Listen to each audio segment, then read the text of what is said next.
നമസ്കാരം, news prime മലയാളത്തിലേക്ക് സ്വാഗതം. ബി.ജെ.പിക്ക് എളുപ്പം കടന്നു കയറാൻ കഴിയാത്ത സ്റ്റേറ്റാണ് വെസ്റ്റ് ബംഗാൾ. വെസ്റ്റ് ബംഗാൾ ആയിക്കോട്ടെ, അതുപോലെ തന്നെ ബി.ജെ.പിക്ക് വലിയ രീതിയിലുള്ള തിരിച്ചടി ലഭിക്കുന്ന സംസ്ഥാനമായ തമിഴ്നാടായിക്കോട്ടെ, ഈ രണ്ടിടത്തും 2026 ഇലക്ഷൻ നടക്കുകയാണ്. ഈ സംസ്ഥാനങ്ങളെ ബൈഫർക്കേറ്റ് ചെയ്യാനുള്ള ആലോചന കേന്ദ്ര സർക്കാരിൻ്റെ പദ്ധതികളിൽ ഒന്നാണ്. പക്ഷേ അങ്ങനെ ബൈഫർക്കേറ്റ് ചെയ്യാൻ ശ്രമം നടത്തിയാൽ ഉണ്ടാകുന്ന പ്രക്ഷോഭം അത് ബി.ജെ.പിയെ പ്രതികൂലമായി ബാധിക്കുമെന്ന ഭയം സംസ്ഥാനത്തുള്ള വെസ്റ്റ് ബംഗാളിലും തമിഴ്നാട്ടിലുമുള്ള സംസ്ഥാന നേതാക്കൾ ഇതിനെയൊക്കെ പ്രോത്സാഹിപ്പിക്കാൻ ശ്രമിക്കുമെങ്കിലും അവരുടെ ഉള്ളിലും ഭയമുണ്ട്. തമിഴ്നാട്ടിൽ ചില സെക്ടറുകളിൽ ബി.ജെ.പിക്ക് ലോക്കൽ ബോഡി ഇലക്ഷനിലും അസംബ്ലിയിലും ഒക്കെ ആധിപത്യം നേടിയെടുക്കാൻ കഴിയുന്നു. വെസ്റ്റ് ബംഗാളിലാണെങ്കിൽ അവിടെ കൃത്യമായി പറഞ്ഞാൽ ഹിൽ സ്റ്റേഷനുകൾ, ഡാർജിലിംഗ് ആണെങ്കിലും അസൻസോളിലാണെങ്കിലും ഇത്തരത്തിലുള്ള ഹിൽ സ്റ്റേഷനുകൾ കേന്ദ്രീകരിച്ച് നോക്കുമ്പോൾ ബി.ജെ.പി നേരത്തെ തന്നെ വളർന്നതാണ്.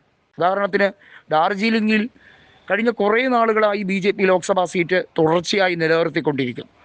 ബി.ജെ.പിയുടെ ടാലി കഴിഞ്ഞ ലോക്സഭാ തെരഞ്ഞെടുപ്പിൽ 18-ൽ നിന്നും 11-ലേക്ക് താഴ്ന്നു. പക്ഷേ ആ 11 താഴുന്നതെങ്കിലും ആ ചില സെക്ടറുകൾ നോക്കുമ്പോൾ അവരുടെ ഉരുക്ക് കോട്ടകളായി മാറുന്ന ഒരു സാഹചര്യമാണ്. നോർത്ത് പർഗനാസിൽ ആധികാരികമായ ഒരു വിജയം നേടിയെടുക്കാൻ ഇപ്പോഴും ബി.ജെ.പി കിണഞ്ഞ് പരിശ്രമിക്കുകയാണ് സുവേദു അധികാരിയുടെ മേൽനോട്ടത്തിൽ. പക്ഷേ മമതയുടെ ശക്തമായ ഇടപെടൽ ഒരു പരിധിവരെ ബി.ജെ.പിയുടെ വർധനവിനെ തടുത്തിട്ടുണ്ട്. ഉപതെരഞ്ഞെടുപ്പുകൾ ബംഗാളിൽ നോക്കൂ, തമിഴ്നാട്ടിൽ നോക്കൂ. ദക്ഷിണേന്ത്യൻ മേഖലയിൽ ഉപതെരഞ്ഞെടുപ്പിലൊന്നും ബി.ജെ.പി ക്ലച്ച് പിടിക്കുന്നില്ല. ബംഗാളിൽ ഉണ്ടായിരുന്ന വോട്ട് ഷെയർ ബി.ജെ.പിക്ക് ഉപതെരഞ്ഞെടുപ്പിൽ നഷ്ടപ്പെടുന്നു. ആന്ധ്രയിലെ ബൈഫർക്കേഷൻ കൊണ്ട് നേട്ടമുണ്ടാക്കിയത് വ്യത്യസ്തമായ മുന്നേറ്റം ഉണ്ടാക്കാൻ കഴിഞ്ഞു. തെലങ്കാനയിലും ആന്ധ്രയിലും ബി.ജെ.പിക്ക് ആന്ധ്രയിൽ TDPയുമായി സഖ്യം ചേർന്ന് നേട്ടമുണ്ടാക്കി. തെലങ്കാനയിൽ ഒപ്പത്തിനൊപ്പം കോൺഗ്രസിനോടൊപ്പം ലോക്സഭയിൽ 8 സീറ്റുകൾ വീതം നേടിയെടുക്കാൻ കഴിഞ്ഞു.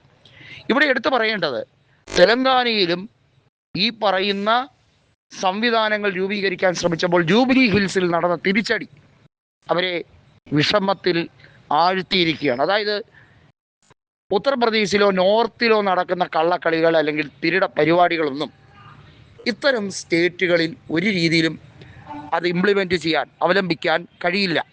അതിന് കാരണമാകുന്നത് കൃത്യമായിട്ടുള്ള ഒരു കൺസിസ്റ്റൻ്റ് ഭരണം അതാത് സംസ്ഥാനങ്ങളിൽ ബി.ജെ.പി ഇതര സർക്കാരുകൾ, ബംഗാളിൽ മമതയായിരുന്നാലും തമിഴ്നാട്ടിൽ MK സ്റ്റാലിൻ ആയിരുന്നാലും മറ്റ് സംസ്ഥാനങ്ങളിൽ ബി.ജെ.പി ഇതര സംസ്ഥാനങ്ങളിൽ നടത്തുന്നു.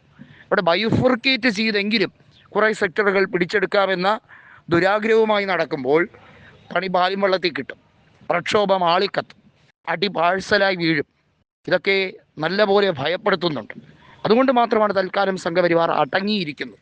ഇല്ലെങ്കിൽ രാജ്യരാമാനം കൃത്യമായ ബൈഫർക്കേഷൻ, അതും കൃത്യമായും എങ്ങനെയൊക്കെ അസംബ്ലി വിഭജനം നടത്തണം, എങ്ങനെയൊക്കെ ഡീലിമിറ്റേഷൻ നടത്തണമെന്ന് കേന്ദ്രത്തിൽ കൃത്യമായി ഇതിനെക്കുറിച്ച് മനസ്സിലാക്കി പഠിച്ച് ബി.ജെ.പിയുടെ വാർ റൂം സെഫോളജിസ്റ്റുകൾ നടത്തും.